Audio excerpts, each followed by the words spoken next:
বর্তমান world affairs নিয়ে আমরা কতগুলো কিতাব ছাপাইছি।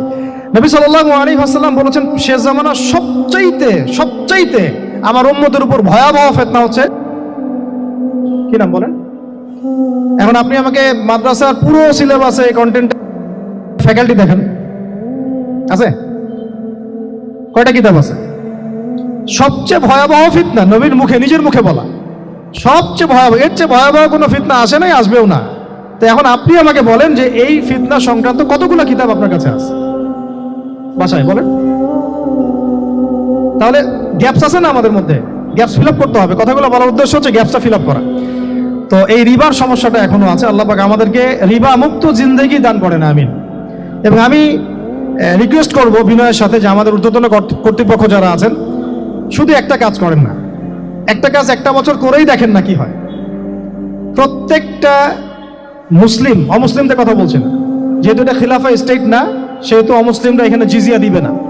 খিলাফা স্টেটে অমুসলিমরা জিজিয়া দেয়, এটা তো খিলাফা স্টেট না, এটা তো ডেমোক্রেটিক স্টেট এবং সেকুলার স্টেট।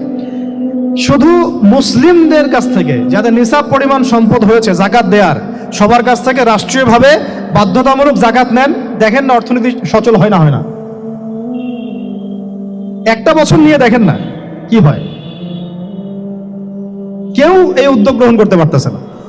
কেন হচ্ছে না আমরা বুঝতে পারতেছি না। কর্জে হাসানার এনজিও চালু করা যায়। আমরা অনেক সংগঠন করছি, সোশ্যাল, অরাজনৈতিক ইত্যাদি, রাজনৈতিক। আমরা ইকোনমিক এনজিও খুব একটা করতে পারছি না। কিন্তু এই জায়গাগুলো দখল করে ফেলছে, দেখেন কারা কারা, নাম বলতে চাচ্ছি না। এবং যারা যারা দখল করছে তারা কিন্তু এখন রাষ্ট্রের অনেক বড় বড় জায়গায় হস্তক্ষেপ করতেছে। ইভেন ট্রান্সজেন্ডারের মধ্যে ইস্যু কিন্তু তারা ঢুকাই দিচ্ছে ভিতরে, ঢুকায় নাই? উত্তরবঙ্গ জুড়ে, পুরো উত্তরবঙ্গে ঘুরে আসেন, দেখেন কাদের তৎপরতা বেশি। নীলফামারীতে সফর করে দেখলাম যে ওখানে একটা গ্রামের মধ্যে 24টা এনজিও কাজ করতেছে, সুদী সব। তারপরে মানুষ তামাক চাষ করে খাচ্ছে। একটা দল দাবি করতেছে নবী সাল্লাল্লাহু আলাইহি ওয়াসাল্লাম ছাড়াও আরো নাকি নবী আসতে পারে, নাউযুবিল্লাহ। এবং ওই যে মির্জা গোলাম আহমেদও তাদের অন্তর্ভুক্ত।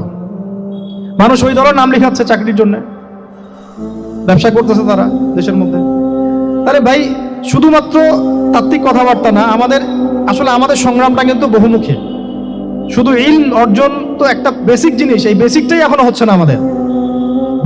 ইলম অর্জনটা বেসিক জিনিস, এটাই হচ্ছে না। এরপরে আপনার অর্থনীতি সমৃদ্ধ করা, সংস্কার করা, সমাজ সংস্কার করা, রাজনৈতিক অঙ্গনগুলোর মধ্যে যে অরাজকতা, এগুলোকে সংস্কার করা, কত কাজ আমাদের। কিন্তু আমরা কিন্তু একটা জায়গাতেও স্থির নাই। ইভেন একটা মাসালাতেও আমরা এক জায়গায় আসতে পারতেছি না, ঐক্যবদ্ধ হতে পারতেছি না। আমরা খুবই ব্যাকডেটেড চিন্তা করতেছি এই জায়গাতে। অথচ আমাদের উচিত ছিল এই প্রবলেমগুলোকে আরো 30-40 বছর আগেই সলভ করা। তাহলে এখন হয়তো আপনি ভালো কিছু পেতেন। আমাকে একটা প্রতিষ্ঠান দেখান যেখানে নুরানি থেকে নিয়ে, মানে নুরানি থেকে দাওরা বা ক্লাস নার্সারি থেকে মাস্টার্স, এরকম সিলসিলায় ইসলামিক শিক্ষা এবং জেনারেল শিক্ষাকে একত্রিত করে একটা সিলেবাস মেনটেন করে পড়ানো হচ্ছে। আমাকে কয়েকটা প্রতিষ্ঠানের নাম বলেন, আমি ওখানে আমার মেয়েকে ভর্তি করাবো। আমাকে দেন, রেডিমেড দেন, আমার ছেলেকে ভর্তি করাবো। আমরা ফিকির করতেছি না। এটা হওয়া উচিত ছিল বিগত 30 বছর আগেই। আমি আপনাদেরকে বলি যে প্রকাশনা সংস্থার ভাইরা আছেন অনেকে এখানে। ধরেন আমাদের রংপুরের কোনো ভাই আপনাদেরকে পুরো 1 বিঘা জমি দিল, বা ধরেন 5 বিঘা জমি দিয়ে দিল, ঠিক আছে?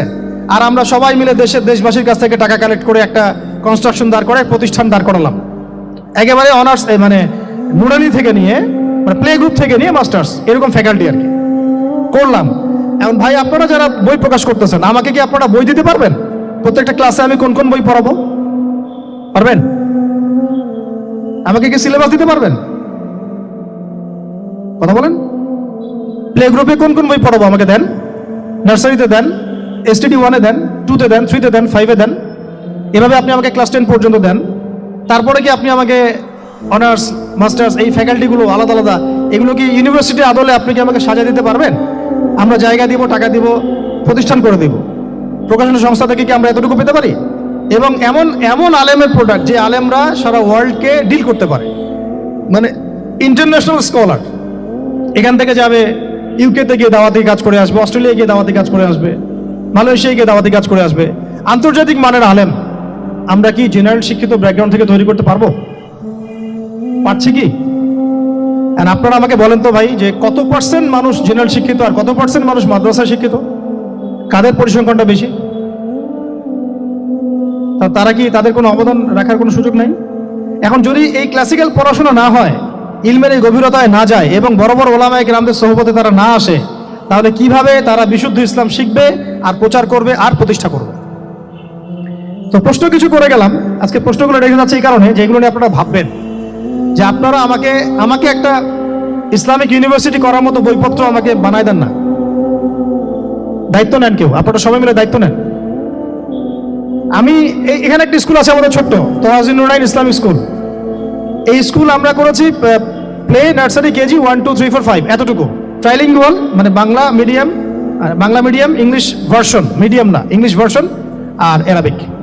এই সিলেবাসটুকু করতে, এই 8টা ক্লাসের সিলেবাস করতে আমাকে 7 দিন 8 দিন একেবারে বাংলা বাজার ঘাটাঘাটি করে, ওই আমরা আগে তো ইংলিশ মিডিয়ামে পড়াশোনা করতাম, ওই অক্সফোর্ডের বই ঘাটাঘাটি করো, ব্রিটিশ কাউন্সিলের বই ঘাটাঘাটি করো, তারপরে ওদের ম্যাথামেটিক্স, ওদের সায়েন্স, আবার এই মাদ্রাসার অ্যারাবিক, আবার এই সরকারি কারিকুলামের বই, এগুলো ঘাটতে ঘাটতে ঘাটতে একটা সিলেবাস আমরা দাঁড় করাতে পারছি।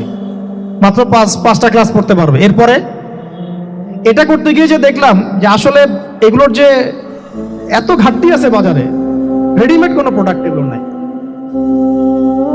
ঘুরে ফিরে কি সেই আমরা ওই একই জিনিসই চর্চা করতে থাকবো, নাকি আমরা একটু বহির্বিশ্বে যেভাবে দিন প্রচার হচ্ছে এই মান দিতে পারি?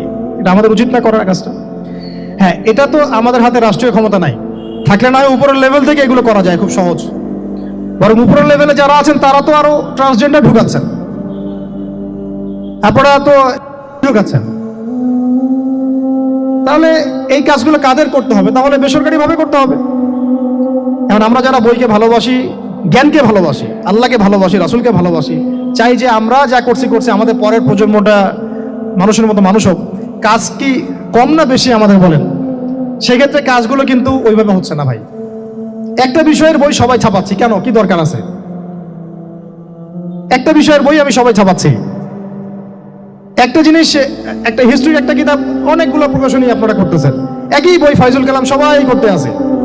একটা বই তাসাউফ আত্মশুদ্ধি অনেক প্রকাশনী করতেছে, কপি করতেছে। ভাই আমাদের কি কাজ কি দুনিয়ার স্বার্থ উদ্ধার করা, না আমার দিনের কোনো খেদমত? আমার কথায় মাইন্ড করবেন না, আমি মাইন্ড করার মতো কথা বলছি না। আমি বলছি আপনাদেরকে আরো যেন কনস্ট্রাকটিভ হয় কাজগুলা। মানে আপনাদের সাথে আমি বসবো ইনশাল্লাহ আবার আলাদা করে, যে একটা আমাকে পুরো শিক্ষা ফর্মুলা আমাকে দিবেন, মানে প্রত্যেকটা ক্লাসের বই রেডি করে দিবেন, যাতে আমরা প্রতিষ্ঠান বানালেই একদম পুরা কমসে কম ক্লাস 1 থেকে 10 ঢেলে দিতে পারি, আমার পরিশ্রম করতে না হয়। ওখানে বাংলা মিডিয়ামের বই থাকবে, ইংলিশ মিডিয়ামেরও থাকবে এবং অ্যারাবিক তো থাকবেই। একটা গঠনমূলক সিলেবাস, যেটা পড়লে আমার ছেলে মাশাআল্লাহ হাফেজও হবে, এদিকে মাশাআল্লাহ সে ইংরেজিতেও দক্ষ হবে, সায়েন্সেও দক্ষ হবে। এক পর্যায়ে যখন সে এসএসসি পাস করবে, সে দেখবেন যে যার রাস্তা বেছে নিচ্ছে। বেজ আমি তাকে করে দিছি 10 পর্যন্ত। এখন সে ডক্টর হোক আর ইঞ্জিনিয়ার হোক, আর না হয় যদি আল্লাহর খলিফাই হয়, কোনো সমস্যা নেই। সমস্যা আছে? এটা দরকার ছিল ভাই, আরো 30 বছর আগে দরকার ছিল। আমরা যেটা পাই নাই, এটা আমাদের আফসোস। আর এই জেনারেল ব্যাকগ্রাউন্ড থেকে এইরকম জায়গায় উঠে এসে এই যে এগুলো কথাগুলো বলা বা এই কাজগুলো করা, এগুলো সবাইকে হয়তো আল্লাহ পাক এভাবে কবুল নাও করতে পারে। এর পিছনে অনেক গল্প থাকে, অনেক হিস্ট্রি, অনেক ত্যাগ, অনেক আত্মত্যাগ। এগুলো সবাই হতে পারবে না। কিছু মানুষ বের হয়ে আসছে। ডক্টর জাকির নাইক তো সবাই হতে পারে নাই, পারছে? এই জিনিসগুলো আমাদের বুঝতে হবে যে আমভাবে সবাই সবকিছু করতে পারবে না। আমাদের একটা একাডেমিক ফর্মুলা দরকার, যেখানে আমরা পড়বো, আমরা আলেম হয়ে বের হবো। পারা যাবে তো ভাই ইনশাআল্লাহ? আচ্ছা, অনেক গভীরে চলে গেছি, আপনাদেরকে মানে অনেক বেশি বিরক্ত করে ফেলতেছি আর কি। তো কথাগুলো বলার খুব মন চাচ্ছিল, তো বলে ফেললাম। আর আমরা চাচ্ছি কথাগুলো সবার কাছে পৌঁছাক, যাতে করে অন্তত বিভাগীয় শহরগুলা, অন্তত ঢাকা, রংপুর, রাজশাহী, মানে বড় বড় শহর আমাদের, চট্টগ্রাম, কক্সবাজার ইত্যাদি ইত্যাদি বড় বড় শহরগুলোতে যদি একটা করে এরকম একটা করে প্রতিষ্ঠান থাকে, যেখানে আপনি পুরো জেনারেল শিক্ষা এবং ইসলামী শিক্ষা দুটোকে সমন্বয় করে এবং এই মানে দ্বিমুখী শিক্ষার মেরুকরণটাকে দূর করে একটা কনস্ট্রাকটিভ সিলেবাস দিতে পারেন, দেখবেন আজকে না হোক, আজকে থেকে 10 থেকে 15 বছর পরে আমাদের ছেলে মেয়েদের একটা প্রজন্ম আসবে, দেখবেন ইনশাআল্লাহ ওরা আমাদের চেয়ে অনেক ডিনামাইট হবে।